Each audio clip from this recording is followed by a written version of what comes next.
The story for this month is called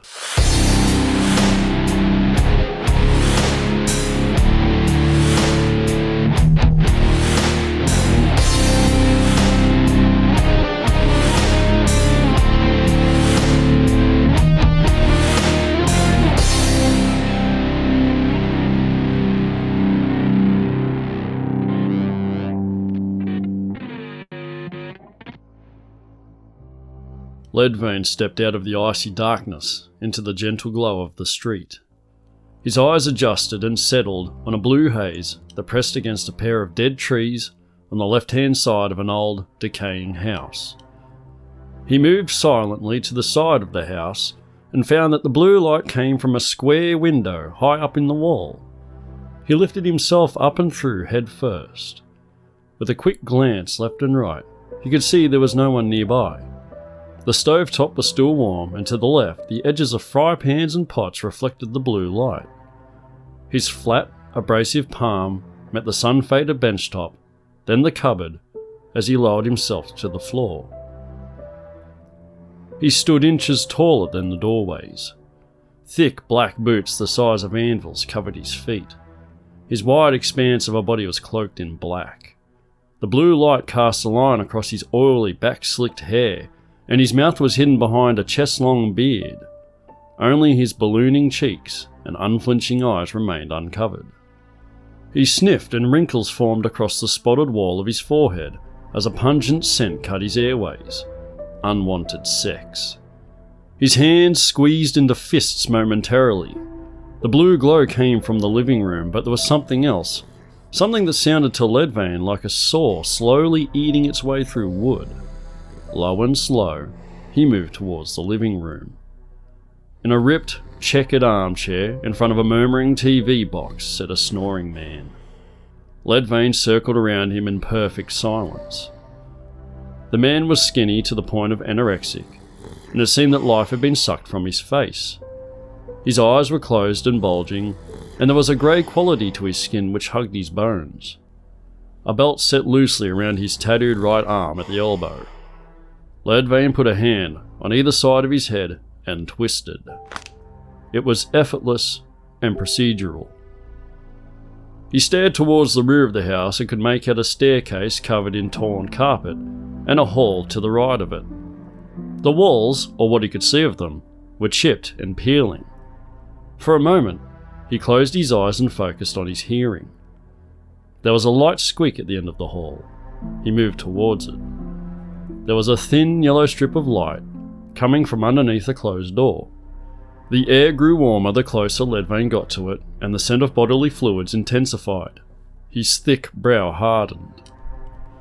The rounded door handle was cold. He twisted it slowly, then pushed the door open with 3 fingers. The light source was a child's lamp, an elephant. Inch by inch the door widened until a body could be seen. This one was a shirtless mound of sweat-covered lard passed out on the bed. The final few inches revealed a shivering girl folded into the corner of the room, desperately trying to blend into the wall. Her face was rounded, her head wet and stringy. A loose-fitting nightie draped over her petite body, and a fist was clenched in front of her mouth. She watched Leadvein with wide hazel eyes. He pursed his lips and placed an index finger on them. She held her breath. He moved towards the bed and studied the man, looked at the girl, then slid 2 fingers over his eyes, indicating she should close hers. She nodded in small, frantic movements and shut them tightly. The man's wobbling gut shuddered as he snorted, mouth wide open. Leadvein inhaled. With his gloved right hand, he clenched the man's bottom jaw like a vice, and pressed on the man's nose with his left. The man's eyes shot wide open, and his tongue curled like a worm. Leadvein pulled hard, and the jaw separated. The girl cried over the sounds of gurgling and flailing hands slamming into the stained sheets. Leadvein ended it with a twist and a crack, and after a few deep breaths, moved around the bed to the girl. She kept her head down. He placed a hand under her chin as she whimpered. Tears streamed down her cheeks, but her breath slowed. He pointed to the doorway and she cast one quick glance to the body on the bed before leaving quickly. Leadvein walked into the hallway and watched her frantically unlock the front door and sprint into the street. He held his breath and focused on his hearing again. There was no more sound on this level, so he made for the second floor. The carpet of the stairway dampened each of his steps, and at the top was total darkness. He slid his hands against the wall, waiting to feel the square shape of a door jamb.